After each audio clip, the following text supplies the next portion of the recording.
जय हिंद, नमस्कार। मैं अंबर जैदी स्वागत करती हूँ आप सबका एक बार फिर से हमारे आज के कार्यक्रम में। और आज हम बात करने वाले हैं वेनेजुएला की, जहां पर निकोलस मदुरो और उनकी वाइफ सिसिलिया को यूएस मिलिट्री ने स्ट्राइक के बाद गिरफ्तार कर लिया है और वहां पर नई सरकार बन चुकी है और नई इंटरिम जो प्रेसिडेंट है वो भी आ चुकी है। लेकिन इस सब के बीच में जो यूएस ऑपरेशन हुआ, उसने कुछ घंटों पहले जो होता है, निकोलस मदुरो की जो चाइना के साथ जो स्पेशल अनवय है उससे मिल रहे थे। और ये सिर्फ क्या एक कोइंसिडेंस है या फिर चाइना को आने वाले तूफान का पता था, क्योंकि चाइना जहां $100 बिलियन से ज्यादा पैसे उसके वेनेजुएला में फंसे हुए हैं।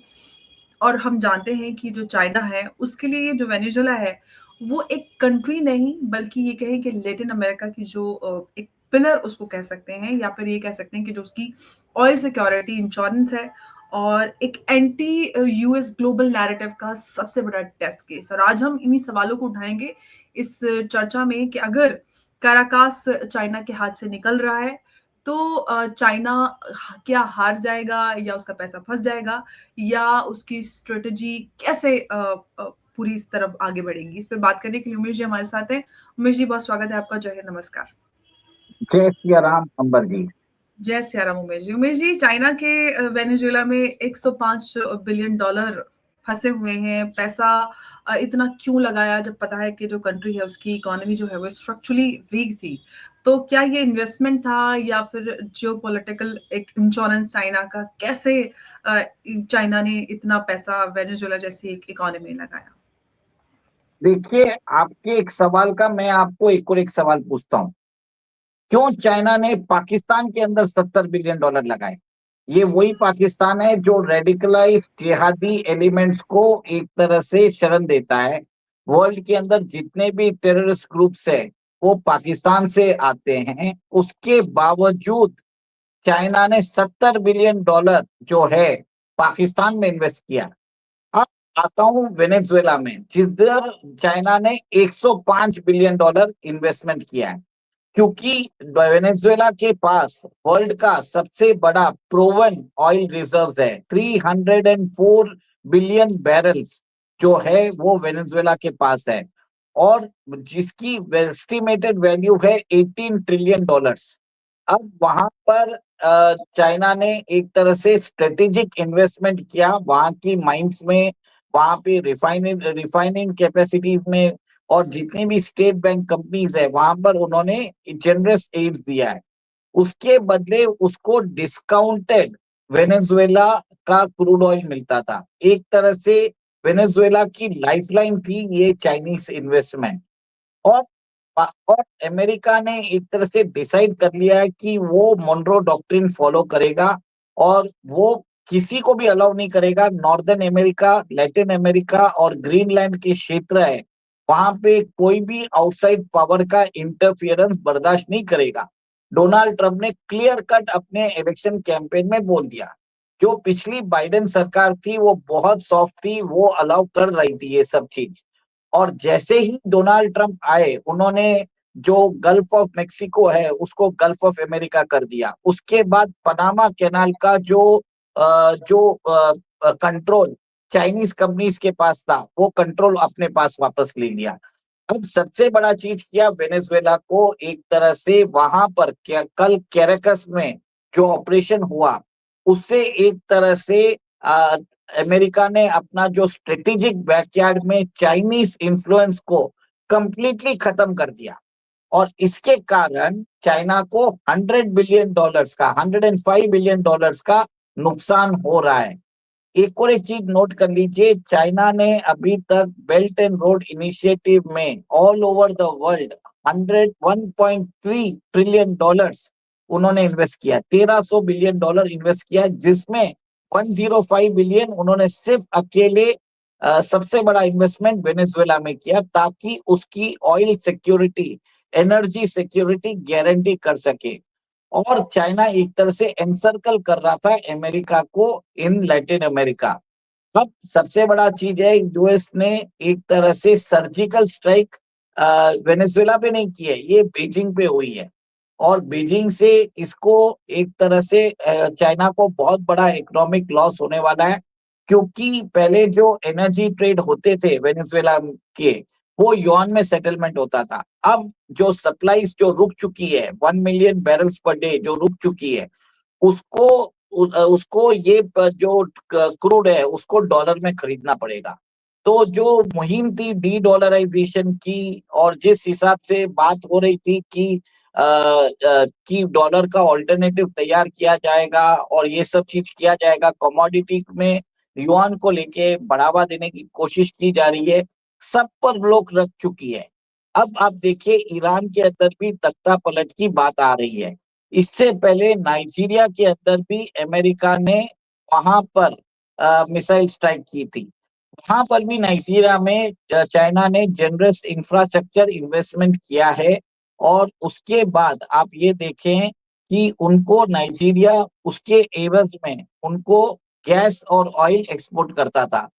जहां पर भी आप देखिए कि चाइना जो रेयर अर्थ एलिमेंट्स और क्रूड ऑयल और गैस जिधर से भी एक्सट्रैक्ट कर रहा है, सब जगह प्रॉब्लम्स क्रिएट कर रहा है अमेरिका, ताकि उसका सप्लाई चेन जो अनइंटरप्टेड सप्लाई चेन उन्होंने बना के रखा था उसको चोक किया जाए।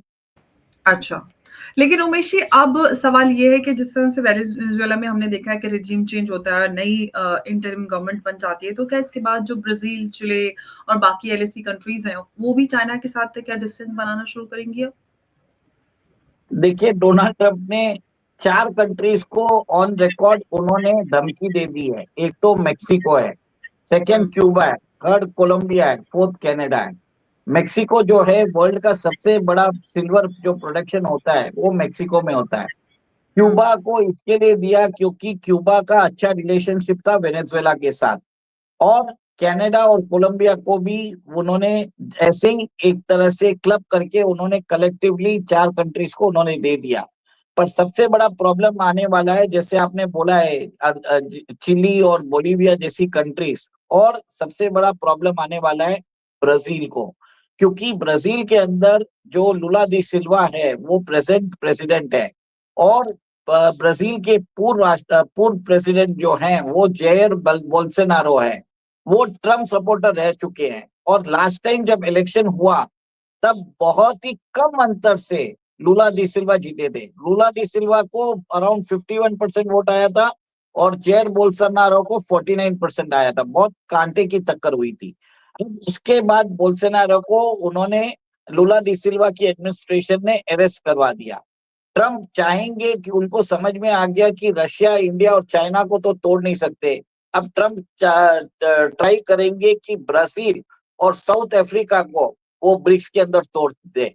और इसके लिए आप ये देखिए, जब साउथ अफ्रीका के प्रेसिडेंट साइरिल रामाफोसा जब गए थे उधर व्हाइट हाउस में, वहां पर ट्रम्प ने उनका अपमान भी किया था। तो कहीं ना कहीं आप ये देखिए, next regime change operation most likely it will happen in Brazil and south Africa. Russia, India और चाइना के लिए अमेरिका ने एक तरह से डिस्प्यूट्स रेडी कर लिया है। रशिया के लिए यूक्रेन, इंडिया के लिए पाकिस्तान एंड बांग्लादेश, और चाइना के लिए ताइवान। तो कहीं ना कहीं इसका एक ही लक्ष्य है कि डॉलर की हीजेमनी बनाए रखना है। डॉलर के अंदर जो ट्रांजैक्शन हो रहे हैं, एनर्जी ट्रांजैक्शन, वो उसको डाइवर्ट नहीं होने देना है। क्योंकि आप देखिए 1974 में पेट्रो डॉलर अरेंजमेंट हुआ था और उसके ऊपर 50 साल हो गए, और लास्ट ईयर से सऊदी अरेबिया भी पेट्रो यॉन का सेटलमेंट में जा रहा है। पेट्रो रूबल सेटलमेंट हो रहा है, पेट्रो रुपी सेटलमेंट हो रहा है, पेट्रो दिरहम सेटलमेंट हो रहा है। अब अमेरिका नहीं चाहता कि कोई भी दूसरा करेंसी एनर्जी ट्रेड में आए। और अमर जी, सबसे बड़ी बात यह है कि ट्रम्प को मालूम है कि जितनी डॉलर की डिमांड कम होगी उससे यूएस अपनी कंजम्पशन फाइनेंस नहीं कर सकता। तो कहीं ना कहीं डॉलर की हीजेमनी बनाए रखने के लिए ट्रम्प अलाउ नहीं करेगा कोई भी दूसरा करेंसी डॉलर को चैलेंज करे। इससे पहले भी सद्दाम हुसैन ने ट्राई कर लिया था कि उन्होंने एक तरह से यूरो के अंदर ट्रेड करना चालू किया था। अब उसके लिए डोनाल्ड ट्रम्प, उस समय अमेरिकन सरकार ने सद्दाम हुसैन को पकड़ के उनको जी, ट्रायल के थ्रू उनको फांसी की सजा दी थी। बिल्कुल। लेकिन उमेश सिमिलर जी, वे में चाइना के लिए एक सवाल पूछना चाहती हूँ कि जब चाइना जो है वो एक फेलिंग रिजिम को लास्ट मोमेंट तक सपोर्ट करता आ रहा है, तो ऐसे में क्या मैसेज जाता है कि चाइना क्या मतलब एक पॉजिटिव मैसेज जाता है कि चाइना स्टेबिलिटी नहीं बल्कि एक लॉयल्टी को रिवॉर्ड करता है, या कुछ और हम इसको किसी और तरह से देखें? देखिए, चाइना को कोई भी रूल से कोई मतलब नहीं है। उसको एक ही चीज है, आपको पैसा दिया है और हुँ, आपका हम इंफ्रास्ट्रक्चर बना रहे हैं, आप हुँ, उसके एवज में हमको डिस्काउंटेड आपके नेचुरल रिसोर्सेज दे दो। अगर आप वो भी नहीं दे सकते हो तो आपके स्ट्रेटेजिक पोर्ट जो है वो हमको लीज पे दे दो। और इसी के द्वारा श्रीलंका के अंदर हम्बनटोटा पोर्ट उनको 99 ईयर्स के लीज पे दिया जा रहा है। अभी पाकिस्तान के अंदर भी ग्वादर पोर्ट इसके लिए उनको लीज पे दिया जा रहा है। और आप ये भी देखिए कि बलूचिस्तान के जो लीडर है उन्होंने यहाँ तक बोल दिया है कि चाइनीज फोर्सेस अभी बलूचिस्तान में आने वाली है। और हुँ, ये भी आप समझ लीजिए कि चाइना जो है अपने इन्वेस्टमेंट की सिक्योरिटी के लिए पूरा जद्दोजहद करेगा। और अभी एक तरह से यूएस के पास सारा लेवरेज है, क्योंकि कहीं ना कहीं आप देखिए कि यूएस को समझ में आ गया था जब तक चाइना को चाइना की जो सप्लाई लेन्स है उनको चोक नहीं करेंगे तब तक चाइना सुधरने वाला नहीं है। और इसी में देखिए कि जो भी चाइनीज समर्थित सरकारें थी, भले ही वो श्रीलंका में थी, बांग्लादेश में थी, पाकिस्तान में इमरान खान की सरकार थी, सीरिया में थी, और यहाँ पर रेजिम चेंज ऑपरेशन हुआ है और जी, ऑनगोइंग रेजिम चेंज ऑपरेशन चल रहा है। ये म्यांमार में भी आएगा और शायद श्रीलंका और शायद ईरान और अफगानिस्तान में भी पॉसिबिलिटी है, क्योंकि तालिबान को रिप्लेस करने के लिए आईएस खुरासान को पूरी सपोर्ट दे रहा है पाकिस्तान और अमेरिका। जी। उमेश जी, तो अब जो चाइना का जो उनका 50 बिलियन जो 50 बिलियन और अपना फिर उनका जो लोन और मतलब इस इनफैक्ट उससे ज़्यादा कई लोन हैं। तो वो क्या उसका अब नतीजा होने वाला है? मतलब गई भैंस पानी में? वो भूल जाइए, चाइना को वापस नहीं मिलने वाला। पाकिस्तान किसको पैसा लौटा सकता है? पाकिस्तान के पास पाकिस्तान तो नहीं, कुछ, मैं वेनेजुएला की बात कर रही वेनेजुएला में भी कुछ आने वाला नहीं है। जो नई सरकार आएगी वो उसको कुछ कर नहीं पाएगी। और अमेरिका ने तो क्लियर कट बोल दिया है कि अगले 30 दिन तक they will oversee the transition of the government. और आप ये भी देखेंगे कि जितने स्टेटमेंट्स है वो चाइना और रशिया स्टेटमेंट्स देते रहेंगे, अमेरिका अपनी तरह से सरकार वहां पे कॉन्स्टिट्यूट कर लेगा और वहां पर अमेरिकन कंपनीज का दबदबा हो जाएगा, कॉन्ट्रैक्ट्स मिल जाएंगे। और एक तरह से आप देखेंगे कि वेनेजुएला के जो रिसोर्सेज है जो चाइना एक्सट्रैक्ट कर रहा था वो अब अमेरिका जाएंगे। हैं। तो ये कह सकते हैं कि जो चाइना का इन्फ्लुएंस था पूरे लैटिन अमेरिका और सब में, उसको एक ही झटके में अमेरिका ने उखाड़ कर फेंक दिया। चाहे जो लेफ्ट सपोर्ट उनका पूरा रेजिम रहा हो इतने सालों का वो हो, बहुत बड़ा झटका ये चाइना के देख सकते हैं। और इनफैक्ट रशिया भी रशिया भी उस पूरे उसमें करीबियन और उस सब में, और ये चाइना भी। तो कहीं न कहीं दोनों को ही उसने एक बड़ा जवाब अमेरिका की तरफ से हम जाते हुए देखते हैं। डेफिनेटली दोनों को बहुत बड़ा एक तरह से स्ट्रेटेजिक सेटबैक मिला है। रशिया ने अपना S-300 missile defence system Venezuela को दिया था, पर कल देखिए, कल इतनी सारी फोर्सेस जो अमेरिकन फोर्सेस आ गई थी वहां पर, F-35 भी थे, चीनूक हेलीकॉप्टर्स भी थे, पर किसी ने फायरिंग नहीं की, किसी ने भी वो सिस्टम्स को यूज ही नहीं किया। क्या अमेरिका ने उस सिस्टम्स को हैक कर दिया था? क्या अमेरिका ने वेनेजुएला के जो मदुरो के पर्सनल सिक्योरिटी गार्ड्स है उनको कॉम्प्रोमाइज कर दिया था? हमें नहीं मालूम, but it is a big setback for Russia in terms of Prestige.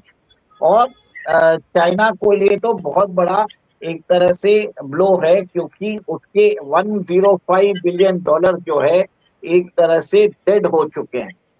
अब मतलब वापस आप उसको कुछ ले नहीं सकते। आप वेनेजुएला से लोगे क्या? वहां पर पूरे बिल्कुल। रिसोर्सेज जो हैं वो अमेरिका के कंट्रोल में आ चुके हैं। बिल्कुल, तो वेनेजुएला की कहानी सिर्फ़ एक लैटिन अमेरिका क्राइसिस नहीं बल्कि ये चाइना के ग्लोबल राइज़ जो था उसका स्ट्रेस ये बन गया और अब $105 बिलियन का जो उनका इन्वेस्टमेंट था, लोन कहें और सारा कुछ और वो भी पूरा स्वाहा यहाँ पर होता हुआ नज़र आता है। और अब सवाल ये नहीं है कि मदुरो का क्या होगा, उनको आगे उनके साथ क्या कार्रवाई होगी, लेकिन ये जो काराकास में सरकार गिर रही है, तो ये चाइना के लिए इससे क्या सबक मिलेगा? क्या ये चाइना इससे सीखेगा और अमेरिका के साथ या अमेरिका के सामने घुटने टेक लेगा? ये आने वाले समय में देखा जाएगा। उमेश जी आपका धन्यवाद हमारे साथ इस चर्चा में जुड़ने के लिए। नमस्कार, जय हिंद, जय भारत। जय सिया राम, अमर जी। जय श्री राम उमेश जी।